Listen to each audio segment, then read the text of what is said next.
Yo, yo, yo, what up, guys? Listen, I'm gonna start by saying I ain't got it. I ain't got it. How many people have been feeling like since inflation has started that I simply do not have it, right?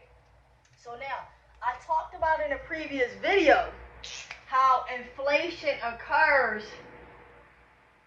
when the prices of goods and services go up, but our income level remains the same, right? And the economy remains the same as far as how much they're paying us for our living wages, right? Now, with the topic of inflation, I want to give you guys some key tips. So, how to play defense with inflation, right? So, how to play defense. How are we going to play defense to guard against inflation and guard against the rise in prices, right? Now, you hear this all the time. Gas, gas, gas, gas, gas. The gas prices has went up. The gas prices has skyrocketed, right?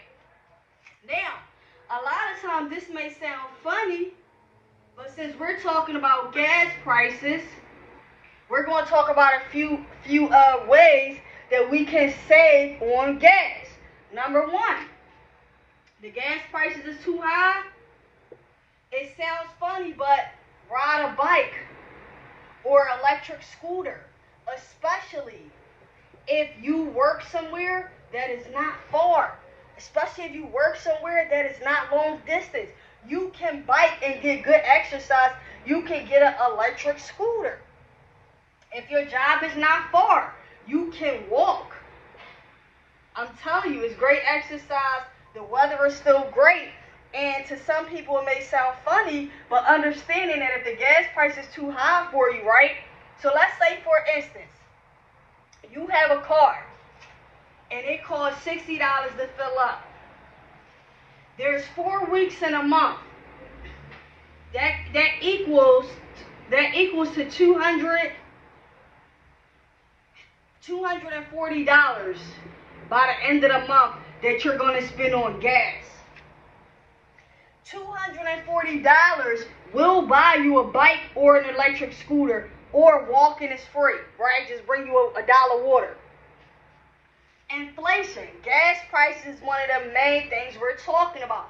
These are ways for us to save on gas, because if the gas is bothering you that much, then we need to start saving. Secondly, interest rates has risen, right? Higher interest rates. They haven't gotten too bad to the point that people aren't willing to buy, but interest rates has risen, right? The rental market has risen. So now, if you're in a position where you're saying, hey, well, I still want to buy a house, but the interest rates has went up, the rental market has went up, what can I do? You can buy a home and rent out one or a few of the bedrooms. So when you have a tenant paying you, let's just say $600 or $500 per bedroom, and you rent out 2 bedrooms, that's an extra $1,000 you're bringing in. You're still able to purchase the house. You're still able to be the owner of the house. You're able to afford that new interest rate and a mortgage because you have 2 tenants renting out your property for $500, right? So we got gas prices. A lot of people been talking about the gas prices. A lot of people been talking about the interest rates. A lot of people been talking about the rental market, how property has went up, right? Now, another thing when it comes to the rental market, if you're living in an area such as LA, if you're living in an area such as New York, right? New York is on the East Coast, LA is on the West Coast. But if you want to stay on the East Coast, come to Philly, come to Jersey, come to Delaware where there's no taxes, right? Consider relocating, right? Now, if you're in a position also where a lot of people are still complaining that they're not able to make enough income on their jobs, right? So we talk a lot about starting a side hustle. We talk a lot about starting another income, right? Starting another income. Now that income can be something that you created online. and maybe doesn't require a lot of time, a lot of energy. It may be a skill set you have that you're able to do on a weekend, right? Now, creating this additional income due to inflation not only allows us to actually afford the higher price items, which is going to bring me to my next inflation item that then went up crazy since this crazy time.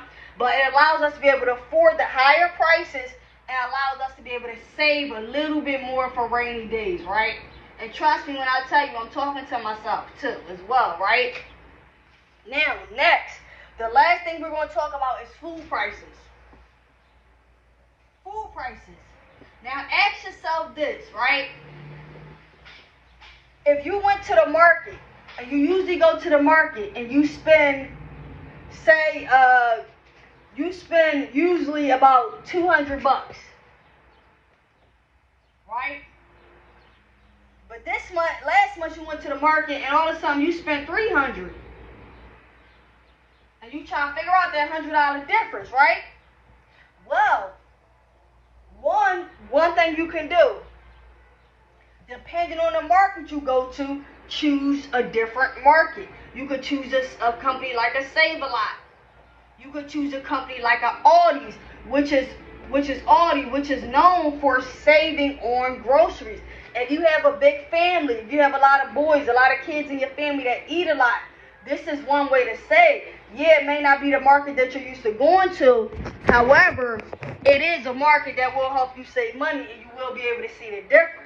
See, one of the most important things, right? One of the most important things that I've mentioned, gas. How many people drive a car? How many people need shelter and a place to live? How many people could use some extra income? How many people agree that food prices has went up, right? So some of this pertains to sacrificing, right?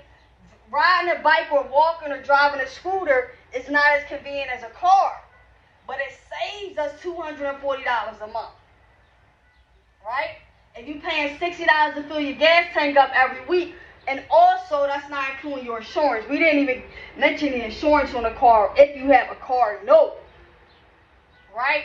With the mortgage rates and the rental rates going up, you got a lot of people saying, oh my God, well I'm paying this for rent and I might as well be owning. Well, you still can, but you got to invest and you may have to sacrifice a little bit of space in your property to rent it out.